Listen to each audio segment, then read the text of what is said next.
poetess, hooted at, jeered at by the autos of the street, for my heavy body, cockeyed rolling walk, and all the more when Butch Weldy captured me after a brutal hunt.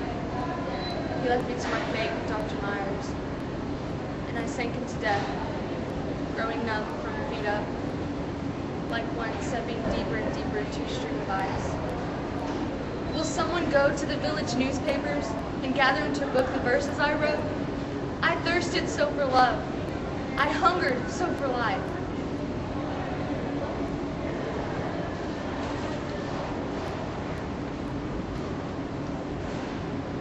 You would not believe, would you, that I was of good Welsh stock, that I was pure-blooded in the white trash here, and a more direct lineage than the New Englanders and Virginians of Spoon River.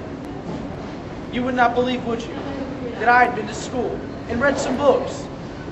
You saw me only as a run-down man with matted hair, beard, and ragged clothes.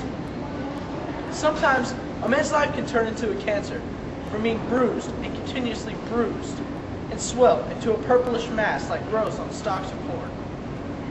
There I was, a carpenter, mired in a bog of life, into which I walked thinking it was a meadow, with a slanter for a wife, and poor Minerva, my daughter, whom you tormented and drove to death. So I crept like a snail through the days of my life.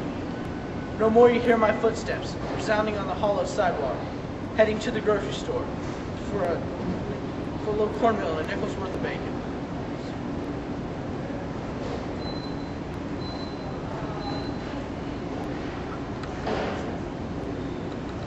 My name is Dr. Myers.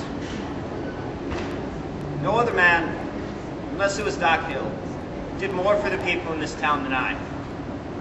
All the weak, the halt, the improvident, and those who could not pay flocked to me. I was good-hearted, easy, Dr. Myers.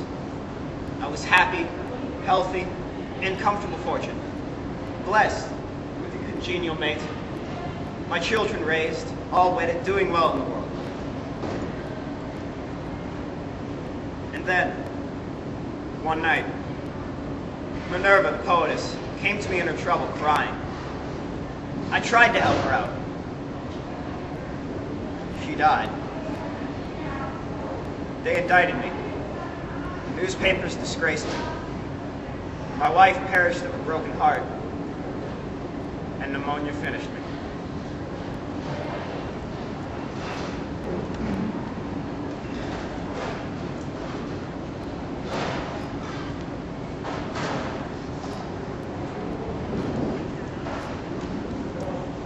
I am Miss Myers. He protested all his life long. The newspapers lied about him villainously. That he was not at fault for Minerva's fall, but had only tried to help her. Poor soul, so sunk in sin he could not see that even trying to help her, as he had called it, he had broken the law human and divine. Passers-by, an ancient admonition to you. All your ways be ways of pleasantness, and your pathways peace. And love God, and keep his commandments.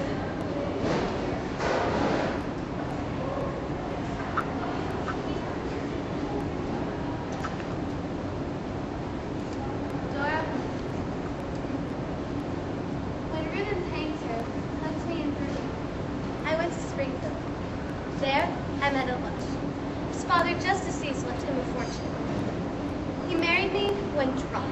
My life scratched. A year passed, and one day they found him dead. That made me rich. I moved on to Chicago. After time, met Tyler Rocktree, villain. I moved on to New York. A gray-haired magnate went mad about me. So, another fortune. He died right in my arms one night. You know, I saw his purple face for many years thereafter. There was almost a scandal. I moved on. This time to Paris. I was now a woman. Insidious, rich, first in the world. My sweet apartment near Chalet Chichet became the center of all sorts of people. Musicians, artists, dandies, poets, nobles, We spoke French and German, Italian, and English. I wedded Count Navigato, native of Genoa. We went to Rome. He poisoned me, I think. Now, here in Campo Santo, overlooking the sea where young Columbus dreamed of new worlds, see what they chiseled? 14 Navigato implora eterna, caet.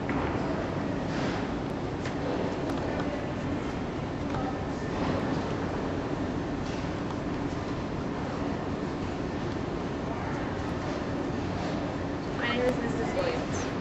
I was the milliner, talked about, lied about, the mother of Dora whose strange disappearance instruction of her room. My eye quick to beauty, saw much besides ribbons and buckles and feathers and leghorns and belts, to set-off-sick faces and dark hair and gold. One thing I will tell you, and one I will ask. The stealers of husbands wear powder and trinkets and fashionable hats. Wives? Wear them yourselves. Hats may make divorce, they also prevent them. Well now, let me ask you.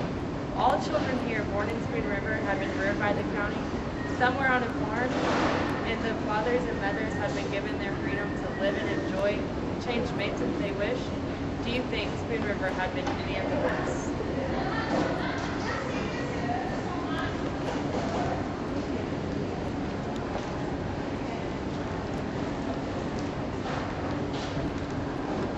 I'm Barry Holt. The very fall, my sister, Nancy Knapp, set fire to the house. They were trying Dr. Duvall for the murder of Zora Clemens.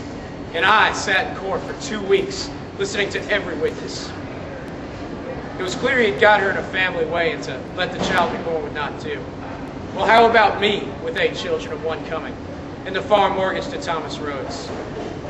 And when I got home that night, after listening to the story of the buggy ride and the finding of Zora in the ditch, the first thing I saw, right there by the steps where the boys had hacked for angleworms, was the hatchet.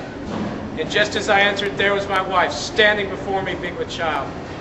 She started talking of the mortgage farm, and I killed her. Pauline Barrett. Almost a shell of a woman after the surgeon's night. And almost a year to creep back into strength, till the dawn of our wedding city of Milwaukee by Sydney Summer. We walked the forest together, through a path of soundless moss and turf. But I could not look in your eyes, and you could not look in mine.